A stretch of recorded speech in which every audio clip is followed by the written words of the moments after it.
दोस्तों नमस्कार, आप सभी का दैनिक हिंदी कहानियां में स्वागत है। और आज की कहानी का टाइटल है अच्छाई और बुराई। कहानी को अंत तक जरूर देखें। एक समय शराब का एक व्यसनी एक संत के पास गया और विनम्र स्वर में बोला, गुरुदेव, मैं इस शराब के व्यसन से बहुत ही दुखी हो गया हूँ। इसकी वजह से मेरा घर बर्बाद हो रहा है, मेरे बच्चे भूखे मर रहे हैं, किंतु मैं शराब के बगैर नहीं रह पाता। मेरे घर की शांति नष्ट हो गई है। कृपया आप मुझे कोई सरल उपाय बताएं जिससे मैं अपने घर की शांति फिर से पा सकूं। गुरुदेव ने कहा, जब इस व्यसन से तुमको इतना नुकसान होता है तो तुम इसे छोड़ क्यों नहीं देते? व्यक्ति बोला, पूज्य श्री, मैं शराब को छोड़ना चाहता हूँ, पर यही मेरे खून में इस कदर समा गई है कि मुझे छोड़ने का नाम ही नहीं ले रही। गुरुदेव ने हंसकर कहा, कल तुम फिर आना, मैं तुम्हें बता दूंगा कि शराब कैसे छोड़नी है।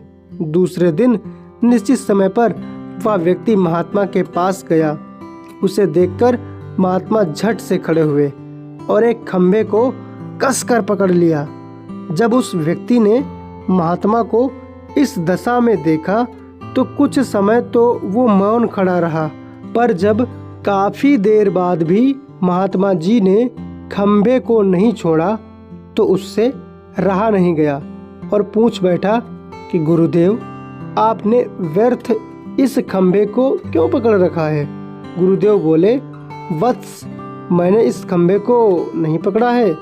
ये खंभा मेरे शरीर को पकड़ के रखा है और मुझे छोड़ ही नहीं रहा है। मैं चाहता हूँ कि ये मुझे छोड़ दे, किंतु ये तो मुझे छोड़ ही नहीं रहा। उस व्यक्ति को अचंभा हुआ। वह बोला, गुरुदेव, मैं शराब जरूर पीता हूँ, मगर मूर्ख नहीं हूँ। आपने ही जानबूझकर इस खंभे को कसकर पकड़ रखा है। ये तो निर्जीव है, ये आपको कैसे पकड़ सकता है? आपने ही इस खंभे को पकड़ कर रखा है, आपने ही इसे पकड़ रखा है। यदि आप दृढ़ संकल्प कर लें तो इसी वक्त इसको छोड़ सकते हैं।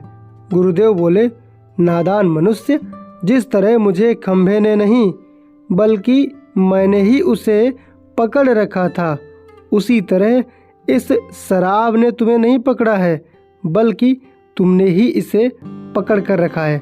दोस्तों, आगे बढ़ने से पहले चैनल को सब्सक्राइब करके बेल आइकन को प्रेस कर लें।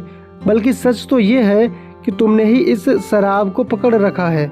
तुम कह रहे थे कि ये शराब मुझे नहीं छोड़ रही, जबकि सत्य ये है कि तुम अपने मन में ये दृढ़ निश्चय कर लो कि मुझे इस व्यसन का त्याग अभी कर देना है, तो इसी वक्त तुम्हारी शराब पीने की आदत छूट जाएगी। शरीर की हर क्रिया मन के द्वारा संचालित होती है और मन में जैसी इच्छा शक्ति प्रबल होती है वैसा ही कार्य सफल होता है।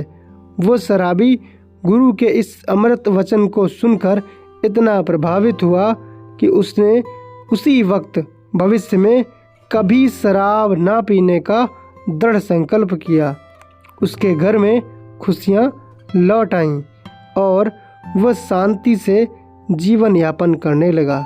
दोस्तों, चैनल को सब्सक्राइब करके बेल आइकन को प्रेस करें ताकि ऐसी कहानियाँ आप तक पहुँचती रहें। मिलते हैं अगली कहानी के साथ, तब तक के लिए जय हिंद।